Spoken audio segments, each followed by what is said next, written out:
엘리야는 하나님의 명령대로 요단 앞 거리 시냇가에 숨어서 시냇물을 마시고 까마귀가 물어다주는 떡과 고기를 먹습니다. 그러던 중에 그 시내가 마르니까 하나님은 또 엘리야를 시돈의 사르밧으로 가게 했어요. 오늘 본문의 말씀은 하나님의 말씀을 따라 시돈의 사르밧으로 간 엘리야를 통해서 과부의 집에 기적을 베푸시는 그런 모습을 우리가 보게 됩니다. 여기서 상황만 보면 하나님의 사람들은 이렇게 과부의 집에 양식도 줄 수 있고 또 죽은 자도 살릴 수 있구나 라고 생각을 하게 되는데, 조금 더 깊이 묵상할 수 있는 시간 됐으면 좋겠어요. 여호와의 말씀이 엘리야에게 임하였다. 그죠? 여호와의 말씀이 엘리야에게 임하였다. 하나님의 사람들은 다 이 상황을 경험하죠. 그죠? 이 시대를 살아가는 성도들도 마찬가지예요. 하나님의 말씀이 임하는 것. 이것은 그냥 들려오는 정도가 아니라 그 말씀을 생명으로 삼고 그 말씀에 따라 움직여가는 삶을 이야기하는 거죠. 그죠? 그래서 이제 사르밧 과부의 집으로 갑니다. 그리고 거기서 가뭄이 끝날 때까지 머무르고요. 어제 말씀한 것처럼 그걸 갖다가 뭐라 그래요? 과부의 삶, 그걸 사명자의 삶이라, 그 열매 맺는 삶이라 이렇게 말씀을 했어요. 9절에서 보니까 이렇게 말해요. 너는 일어나 시돈에 속하는 사르밧으로 가서 거기 머물라. 내가 그곳 과부에게 명령하여 네게 음식을 주게 하였느니라. 그런데 이곳은 어떤 곳이에요? 사르밧이에요. 사르밧. 이세벨에 붙인 시돈한 엣바알이 다스리던 지역이에요. 한번 가서 보세요. 16장 31절에 보면요, 바로 그렇게 이야기하고 있어요. 결국 이세벨이 여호와의 그 신앙을 가진 사람들을 탄압하고 있을 때 정작 엘리야는 이세벨의 고향으로 들어가서 숨어버린 셈이죠. 자, 복음으로 풀 수 있어야 돼. 이거를 그냥 세속적으로만 보면 등잔 밑이 어둡다니까 그 속으로 들어갔구나 이렇게 볼 수 있어요. 영적으로 보면 뭐예요? 이게 바로 한 몸을 이룬 몸이죠. 그죠? 한 몸 안에 이제 옛사람과 새사람이 함께 둥지를 틀어놓고 누가 이기냐의 싸움이로구나 라는 걸 알게 되는 거죠. 지금 상황은 누가 이기고 있어요? 옛사람. 그죠?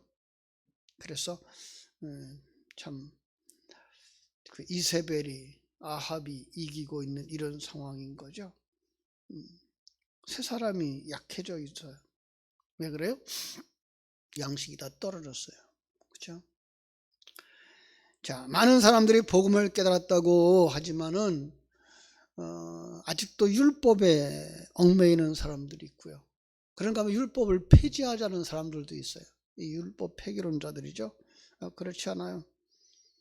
진리를 깨면요, 그죠? 진리를 깨달으면요, 그 그릇이 얼마나 더 소중한지도 알아야 돼요. 그릇을 깨버리면 진리를 담아줄 수 있는 상황이 없어요. 옛사람 그릇만 밝히면 망하지만 새사람과 그 생명을 담아준 그릇을 깨면 그 진리, 그 생명이 완성될 수도 없다는 사실을 우리는 알아야 돼요. 그래서 우리는 영적인 삶만 중요한 게 아니라 이 세상에서 살아가는 삶도 중요한 거예요. 믿음의 삶, 하나님의 생명을 가지고 믿음으로 바라보고 나가는 거 중요하지만 이 세상에서, 가정에서, 직장에서 건강한 삶을 유지하는 것도 중요한 거예요. 본문으로 가서요, 10절에 보면 그가 일어나 사르밧에 가서 성문에 이를 때에 한 과부가 그곳에서 나뭇가지를 줍는지라. 이에 불러 이르되 청하건대 그릇에 물을 조금 가져다가 내게 마시게 하라. 엘리야가 물을 요구하는 그 상황, 여러분 어디가 생각나요? 아브라함의 종이 이삭의 신부를 찾는 장면, 창세기 24장이죠. 뭘 요구해요? 물을 좀 달라 그러죠. 신약 성경으로 보면 또 요한복음 4장 생각나죠? 사마리아 여인에게 물을 좀 달라 하죠. 이걸 뭐라 그래요? 마중물이라고 말하기도 하죠. 예. 물을 퍼내려면 뭐 해야 돼요? 물을 부어야 펌프로 물을 퍼낼 수가 있는 거죠. 그걸 달라는 거예요. 이게 뭘까요? 우리 속에 있는 진리. 네가 하나님의 사람이냐? 라고 묻는 거예요. 그죠? 이걸 더 정확하게 말하려고 11절 이제 붙여주었어요. 그가 가지러 갈 때 엘리야가 그를 불러 이르되 청하건대 네 손에 떡 한 조각을 내게로 가져오라. 그죠? 무슨 떡이에요? 양식이죠, 양식. 예. 여러분의 양식은 뭐예요? 세상 것입니까? 아니면 하나님의 입으로 나오는 말씀입니까? 참, 그 상황만 생각하면 이건 정말 못된 거죠. 하나님의 사람이. 그죠? 지금 상황이 어떤 때인데 지금 과부 하나가 밀가루 딱 가루 한 그 조금 가져다가 이제 마지막으로 떡 만들어 먹고 죽으면 죽겠다라고 생각하는 이 상황 속에서 그것마저 뺏어 먹는 좀 무리한 요구죠. 그죠? 그러나 이것을 뭘로 보자고요? 복음으로 보자고요. 복음으로 보자고요. 네가 하나님의 사람이니? 라고 묻는 거예요. 네 속에 진리가 있니? 네 속에 생명의 양식이 있니? 12절 보겠습니다. 그가 이르되 당신의 하나님 여호와께서 살아계심을 두고 맹세하노니 나는 떡이 없고 다만 통에 가루 한 쿵과 병에 기름 조금뿐이라. 내가 나뭇가지 들을 주워다가 나와 내 아들을 위하여 음식을 만들어 먹고 그 후에는 죽으리라. 불평인가요? 아니면 신앙 고백인가요? 불평으로 볼 수도 있어요. 그럴 거 아니에요. 그죠? 세상 살다 보니까 뭐예요? 이럴 때도 있어요. 당신의 하나님 때문에 이렇게 됐다고. 그럴 수 있어요. 근데 이야기를 들어보면 떡 하나를 요구하는 엘리야 그 한마디, 과부의 전부를 요구하고 있는 모습으로 보셔요. 하나님이 우리에게 요구하는 게 뭐예요? 내 전부예요. 그렇죠? 신랑이 신부에게 요구하는 게 뭐예요? 전부예요. 하나님이 우리를 요구하시는 그런 그림인 것을 우리는 볼 수가 있죠. 그렇죠? 훗날 예수님은 말씀 가운데 이 과부가 신앙의 표본이었다라고 등장을 해요. 누가복음 4장 24절부터 보면요. 또 이르되 내가 진실로 너에게 이르노니 선지자가 고향에서는 환영을 받는 자가 없느니라. 내가 참으로 너에게 이르노니 엘리야 시대에 하늘이 3년 6개월간 닫히고 온 땅에 큰 흉년이 들었을 때에 이스라엘에 많은 과부가 있었으되 엘리야가 그중 한 사람에게도 보내심을 받지 않고 오직 시돈 땅에 있는 사렙다의 한 과부에게 뿐이었느니라. 예. 그런가 하면 하나님 편에서는 이 여인에게 큰 시험을 하고 있는 거죠. 엘리야가 말합니다. 오늘 13절 두려워하지 말고 가서 네 말대로 하려니와 먼저 그곳으로 나를 위하여 작은 떡 한 개를 만들어 내게로 가져오고 그 후에 너와 네 아들을 위하여 만들라. 그거마저 달라고 요구하시는 거예요. 그는 두려움에 빠졌을 수도 있고요. 이제 순종을 결단해야 할 순간이 왔어요. 여러분이라면 어떻게 하시겠어요? 참 빨리 계산해야 돼요. 그죠? 최후의 양식입니다. 최후의 양식. 여러분, 최후의 양식은 뭡니까? 여러분이 누구에게 마지막으로 한마디 남겨달라 그러면 뭐라고 하겠습니까? 유언을 뭐라고 하겠습니까? 진리의 양식을 전해주고 갈 수 있습니까? 그것까지 하셔야 된다는 거예요. 여러분 심령 속에 가장 중요한 것이 무엇이며 인생에 있어서 가장 핵심되어졌던 게 무엇인가 한마디 주고 가야 되는 거죠. 그죠? 예수 믿어라. 순종해라. 먼저 그의 나라와 의를 구하라. 그 한마디에 성령의 기름이 부어지면 기적이 일어나는 거예요. 그래서 장례식 설교가 중요한 거예요.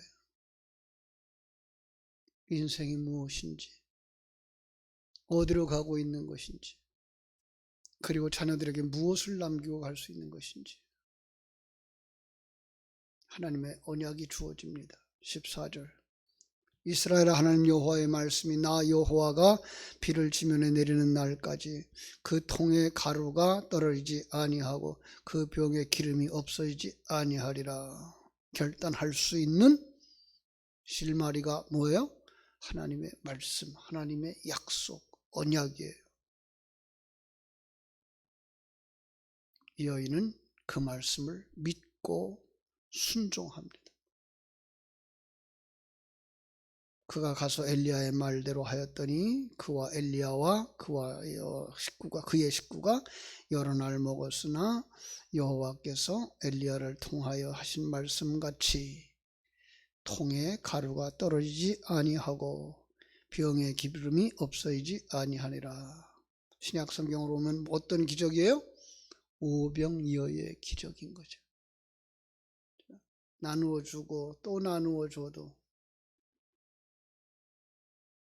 다함이 없는 양식, 12바구니가 남는 양식, 하나님의 백성들이 먹는 양식, 그죠?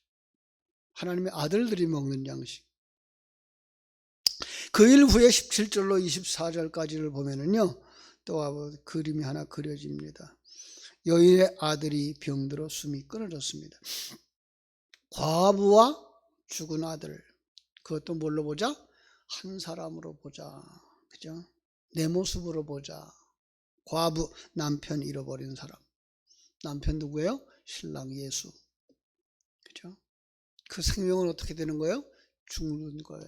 그게 과부와 죽은 아들인 거예요. 누가복음 7장 11절로 16절에도 그런 그림이 있죠. 예수님이 나인성으로 갈 때에 죽은 아들을 메고 나오는, 그죠? 그 모습 똑같이 등장하는 거예요. 근데 예수님이 손을 대니까 살아나는 것. 바로 그 사람, 과부와 죽은 아들은 한 사람. 예수님 떠난 인생, 그의 영혼이 죽은 모습. 근데 거기 누가 오시는 거예요? 신랑 대신 예수가 오시는 거예요.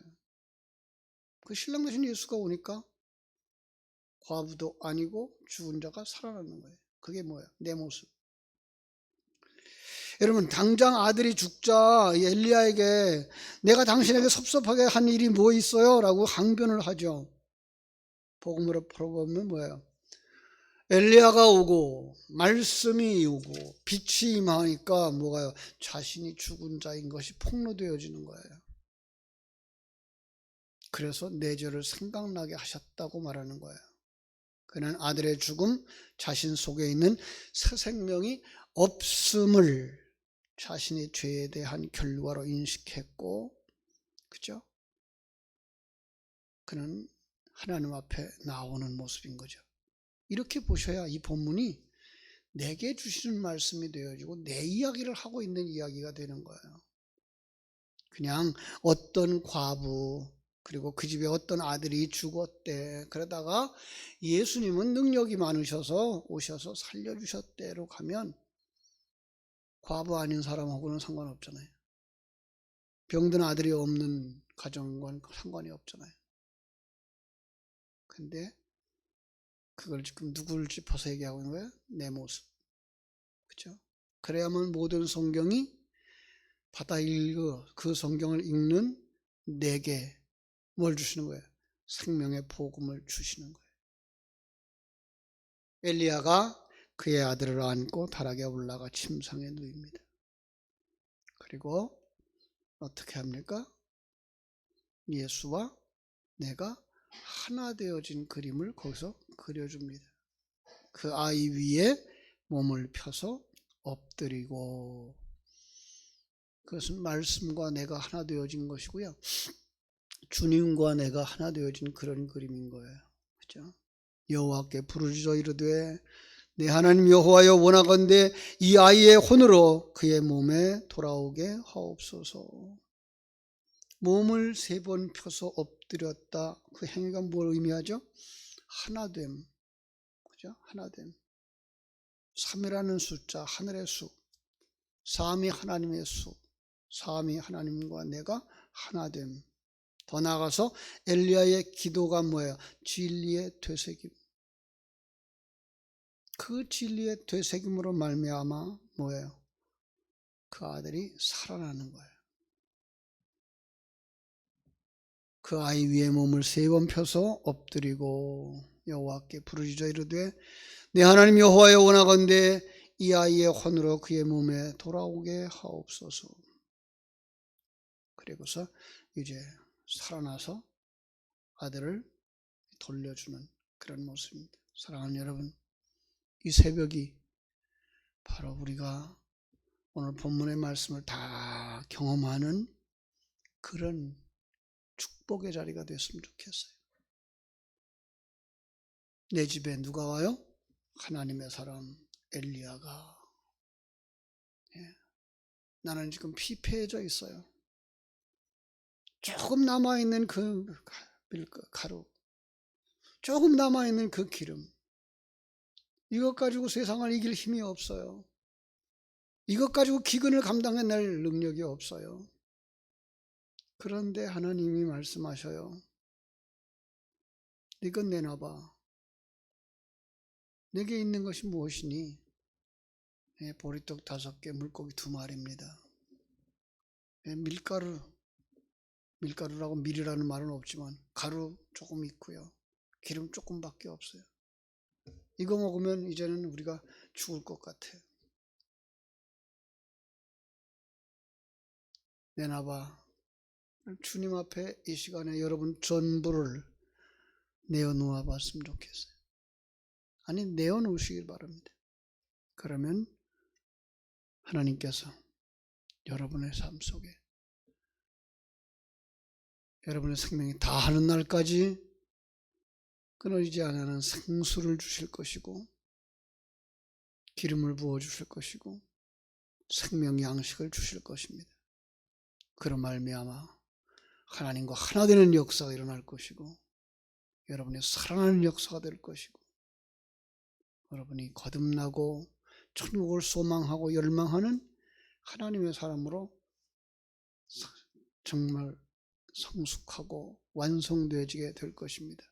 그날을 소망하며 다시 한번 이 새벽에 진리를 되새김질하는 기도를 하시다가 은혜 받고 돌아가는 새벽 되시기를 주님의 이름으로 축원합니다. 기도하겠습니다. 하나님 우리 아버지의 크신 은혜와 사랑을 감사하고 감사합니다. 영적 기근을 맞이한 이 상황 속에서 하나님이 어떻게 하나님의 사람을 찾아오시는가를 보여주셨습니다. 아버지, 우리는 남편을 잃어버리고 살아가는 인생들이 아니었습니까? 주님을 잃어버리고 살아가진 않았습니까? 아니, 참으로 세상을 사랑하고 세상과 짝하려고 가늠한 여인은 아니었습니까? 찾아오신 주님 감사를 드립니다. 네 가진 것이 무엇이니? 물을 좀 달라 요구하시는 그 하나님 앞에 내 신앙을 고백할 수 있는 사람들이 되게 하여서 아버지 앞에 내 모습 그대로 드러낼 때 주님의 보혈로 씻어 깨끗게 하고 주님의 생명을 마심으로 말미암아서 생명을 가진 자가 되고 주님의 살과 피를 먹고 마심으로 말미암아 힘을 얻게 되는 귀하고도 귀한 역사가 일어나도록 우리 하나님 복을 더하여 주시옵소서. 크고 놀라우신 은혜가 아버지 하나님 이 새벽에 진리를 되새김질하는 한 사람 한 사람 심령 속에 아버지 하나님의 공급되어 주는 귀한 역사로 오늘 이 새벽을 깨우는 성도들이 큰 은혜 가운데에 평강을 얻게 해주시고 풍요로움을 얻게 해주시고 감사와 감격이 넘치고 기쁨이 넘치는 삶으로 바뀌어지는 역사가 일어나는 새벽 되게 하여 주시옵소서. 저희들이 머리를 숙일 때 저희들의 진리를 되새김질할 때 아버지 내 심령 속에서 기름이 솟아나게 해주시고 생수가 솟아나게 해주시고 양식이 솟아나게 하여 주시옵소서. 거룩하신 예수님 이름으로 기도드리옵나이다. 아멘. 하늘의